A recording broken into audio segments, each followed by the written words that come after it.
The H1B Guy here, and today, the H1B Guy previews. More of the same and President-elect Joe Biden's first 100 days in office for immigration. But before we get started, I'd like to ask you, if you haven't already, to please subscribe to the H1B Guy channel here on YouTube. It helps me to produce more content like this for you. I also wanted to mention the H1B Guy offers a variety of consulting services. If I can provide you peace of mind by helping you bridge the gap between your employer and your immigration attorney, please reach out. I'd love to hear how I can help you. January 20th, 2021.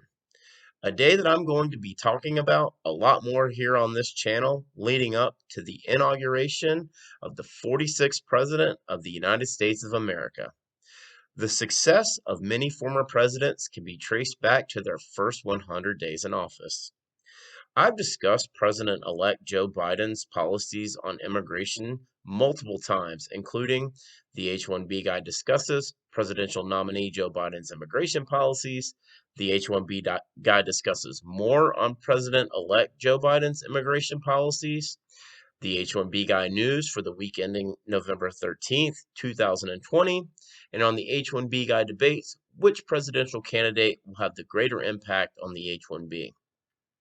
As I've been discussing, we can expect President-elect Joe Biden and his policies towards immigration to be a lot of the same from what we had during President Obama's administration.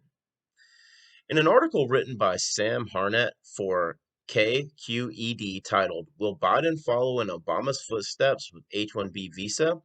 Labor advocates have concerns. Quote, President-elect Joe Biden is pledging to reverse a slew of Trump-era immigration restrictions, which brings us to the question of what he will do with the H-1B visa for highly skilled workers. Biden's campaign has said he will try to stop abuse of the visa, but he is also surrounding himself with advisors from big tech, and people in that industry have always urged expanding the program. What will he do with the H-1B visa? Yet another million-dollar question for us to ask here on this channel. For starters, is he going to address any of the recent executive actions directed towards the H-1B visa that have been recently issued and that may not already be overturned by the courts?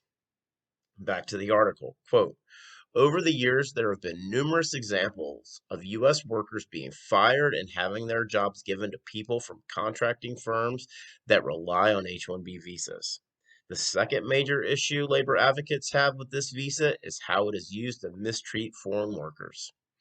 The third issue with the H-1B is that a majority of the visas aren't going to truly highly skilled workers like top college graduates and ACE programmers.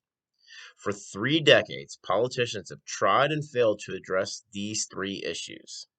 The abuses of the visa have created unlikely coalitions between lawmakers. On one hand are anti-immigration Republicans like Senator Chuck Grassley and former Senator Jeff Sessions. And on the other are pro-labor Democrats like Senator Dick Durbin and Bernie Sanders. Ah, yes, the pros and cons of the infamous H-1B.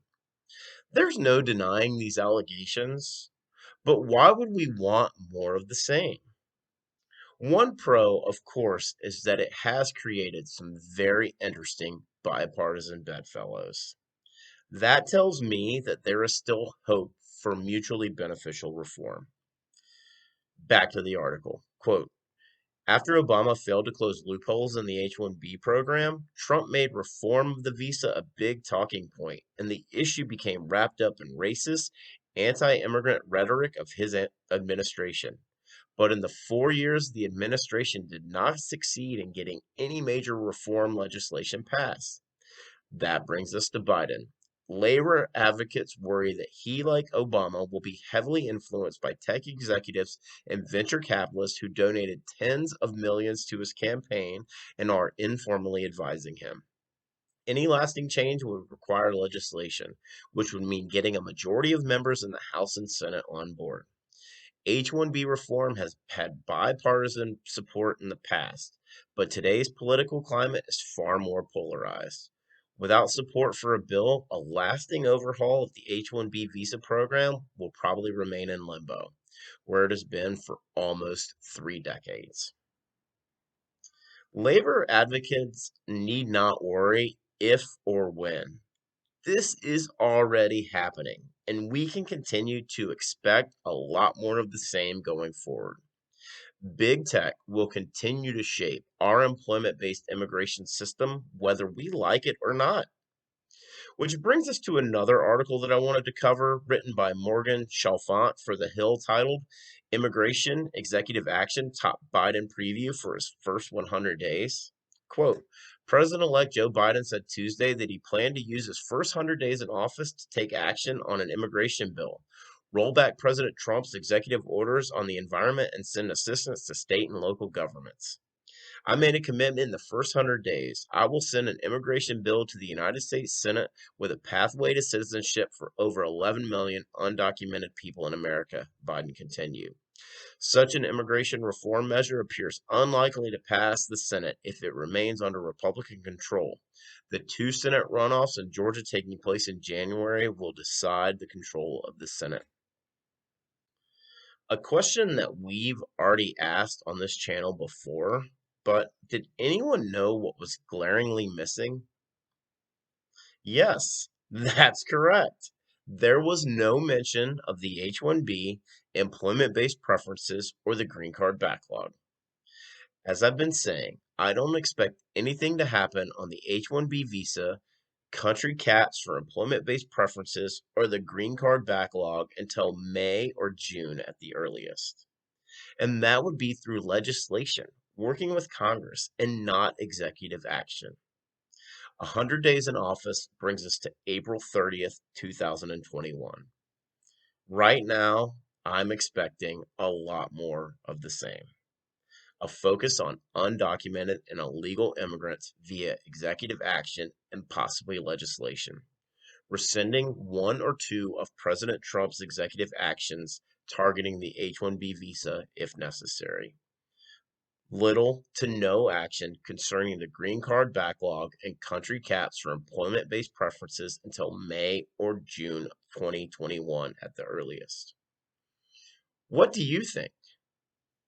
Do you agree or disagree with me? Leave me a comment below. I'd love to hear from you. For the full post on the H1B Guy previews, more of the same, and President-elect Joe Biden's first 100 days in office for immigration, please check out the H1BGuy.com. And I'd like to ask you, if you haven't already, to please join the H1B Guy channel on Telegram. I'll leave a link in the description. And also, if you're not already, please follow me on Twitter. Link also in the description. And just another final reminder, tomorrow at 2 p.m. Eastern, I'll be joined by Dr. Oscar Cabresis for the H1B Guy Live Stamp It Out 5. Please link plans to join us. If you haven't already, please like this video. Please subscribe to the H1B Guy channel here on YouTube and click the bell for notifications so that you're notified anytime we post a new video here on this channel. If you've made it this far, I just want to say thank you for taking the time to watch my content. I just really appreciate your support. The H1B Guy, your global source for all things H1B.